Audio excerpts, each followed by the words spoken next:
Thank you to Nintendo for sponsoring this video. Paper Mario: The Thousand Year Door is a remake of the Nintendo GameCube classic from Intelligent Systems and Nintendo back in 2004. I originally played the game back then, but I'll be 100% honest with you guys, I literally forgot everything, like nearly everything from when I played this game. It was 20 years ago and my life was completely different back then.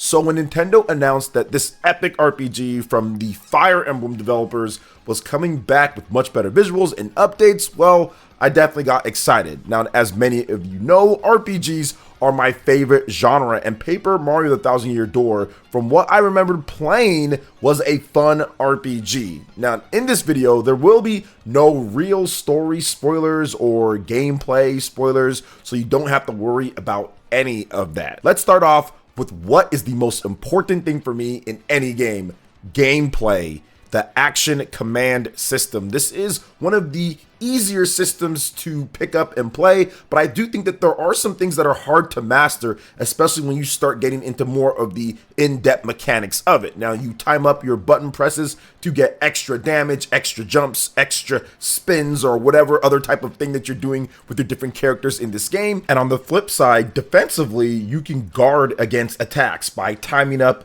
the button press right at the right time, and it will vary from enemy to enemy. And it feels really good to time up your jumps and your hammer hits. Now, Mario will earn these different badges to gain new combat abilities and powers, and this is the meat and potatoes of the combat system and what gives it its complexity and depth. When you defeat enemies, you earn star points. You hit 100 of these star points and level up, where then you can pick up more health, more FP, flower points, or BP for the badge slots. Now, I like this system because if you're skilled at the game, you can load up on BP and FP to have a wide array of equipable skills and be able to do them more often without taking recovery items or sleeping at the end, because every time that you do one of your special attacks from your badges, it does take your flower points. Now, the battles also kind of play out like a stage play, like theater class or something, but far more dangerous overall. Now, the crowd will get more full or empty out based on how good or bad you play.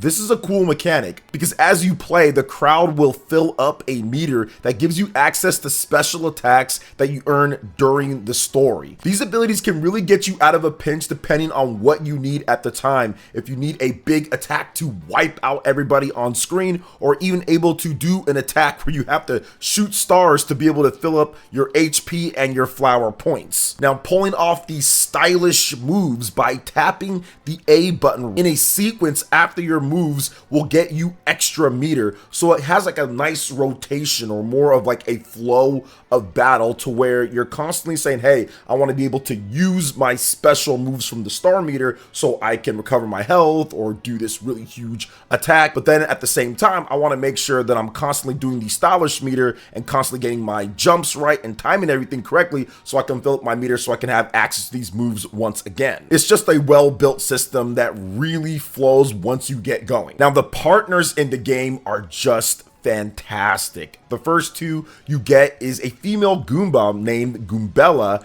and a male Koopa named Koops. They both have unique abilities in and out of battle. As with all of the allies you meet in your journey, Goombella can give you information on people or enemies in and out of battle with her tattle ability, and Koops can hit multiple foes with this spinning turtle shell move, and outside of battle he can spin to help solve puzzles.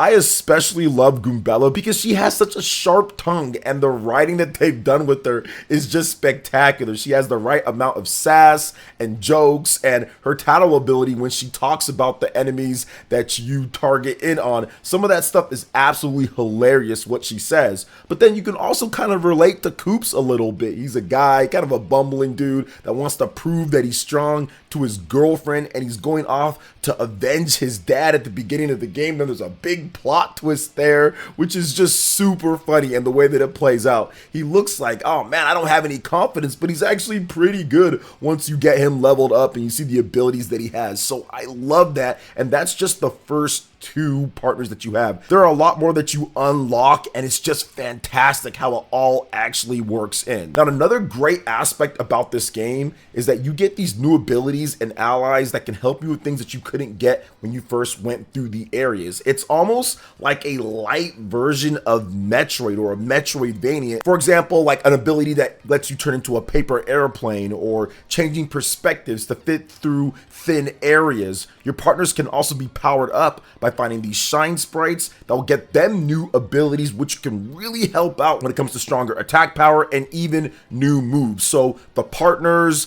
the using their outside abilities, the going back and finding areas that you couldn't access at one point, but now you can with a certain partner or with a certain ability, is just a nice flow to the game, and kind of creates not just an RPG, but a little bit of an adventure game as well. Now, there's also some nice quality of life options that have been added from the GameCube version, like a quick swap button for your partners via the ring menu, which is always nice to have. Anything that you can access things faster, that's always better, to me at least. But the combat itself does have more depth as you go along. Very easy, like I said at the beginning, but then also picks things up as you keep on fighting, especially when you start to get to harder variations of the basic enemies. Some enemies can't be hit with a hammer and you have to jump on them. Others have special abilities that you have to stop them from using. It's really fun, especially when the game challenges you with the 100th floor dungeon that you can access fairly early in the game. A lot of the enemies have spikes on them, so you can't use Mario's jump ability or you'll take damage yourself.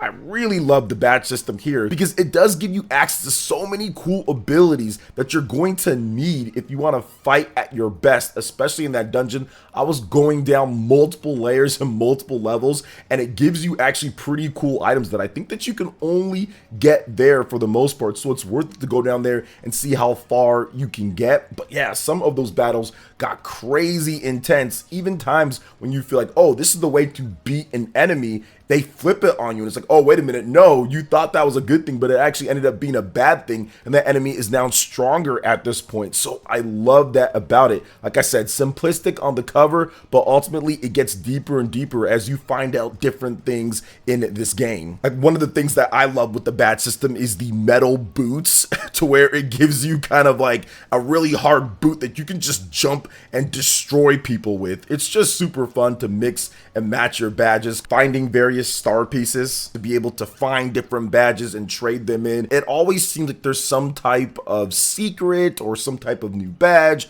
or a different type of style that you can do if you are having trouble in some areas to kind of get out of it. So it really gives you that range and that ability with this game. Now, the boss battles are great as well, and all have a little nice kind of gimmicks to them tied into it that makes things fresh. And I won't spoil it here, but I'll say I enjoyed finding interesting ways to fight the bosses with abilities and things that you can find. There's some funny stuff that happens that if you're not paying attention or if you're not looking at everything, you might have a harder time fighting a boss, or you might have an easier time fighting a boss if you're able to figure it out. The combat is pretty much intact from the GameCube release, so it was refreshing to play after so many years at this point. But what isn't intact is the visuals, and the game got a massive graphic bump. The game looks brighter, it's more defined, and visually stunning. The characters now have a thick paper / cardboard look to them that looks brilliant in motion. You can tell the textures and objects have been completely replaced, and it makes the game pop so much more. Now, the only downside to this is the game now runs at a lower frame rate than the original GameCube game. It's 30 frames per second here, and it's 60 frames per second on the GameCube. Now, during combat, I didn't find it too hard to adjust to it at all, but it was during the simple exploration and the scrolling of the screen as you move along where you can notice it if you've played the original GameCube version. Although, when I played the game on my Nintendo Switch OLED, it wasn't anywhere near as noticeable. The frame rate also holds really steady no matter if I was playing it on my OLED TV, my gaming monitor, or my Switch portably. Even the portable graphics hold up nice and look great. It would have just been nice to get the same frame rate as the GameCube if possible. Those who never played the GameCube version will be completely fine probably. When it comes to the story, I don't want to say too much, but I find it really good. Princess Peach sends you a magical map from a mysterious place, and you have to go track her down to see what happens. It's full of twists and turns, and even Bowser makes an appearance here. I'm enjoying the story so far. Presentation-wise, the fonts, sound effects, music are all incredible. All the music has been remixed for the remake here, but you can use the original music if you want. I will say the writing in this game is excellent. Characters are funny, crack jokes, have weird but crude dialogue, and are just cool to talk to. I've literally laughed out loud at a few of the lines from the characters. It makes the story that much better. A few other things I wish would have been adjusted is being able to have auto scroll text and skipping certain long text sections.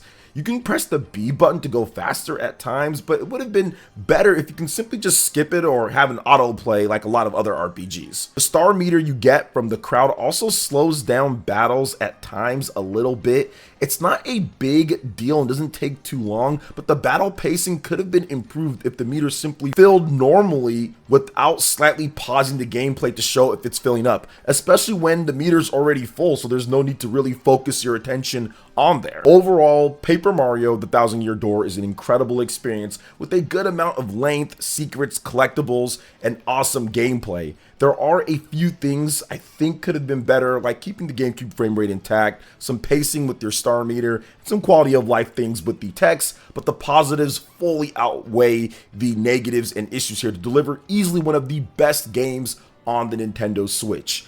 If you're into RPGs and Mario, this is a no-brainer to go out there and pick up. Even 20 years later, Paper Mario: The Thousand Year Door is still incredible to play, proving that great gameplay mechanics are pretty much timeless. So what do you guys think about Paper Mario: The Thousand Year Door? Are you planning on checking it out on the Nintendo Switch? Let me know what you think in the comment section below. All right, guys, that wraps it up for this video here. Thank you so much for watching. I do appreciate it. Please make sure you hit that like button, subscribe if you're someone new, click that notification bell, and check out my other Nintendo Switch and RPG videos right here on screen. Thanks for watching, and we'll catch you guys for the next one. Peace.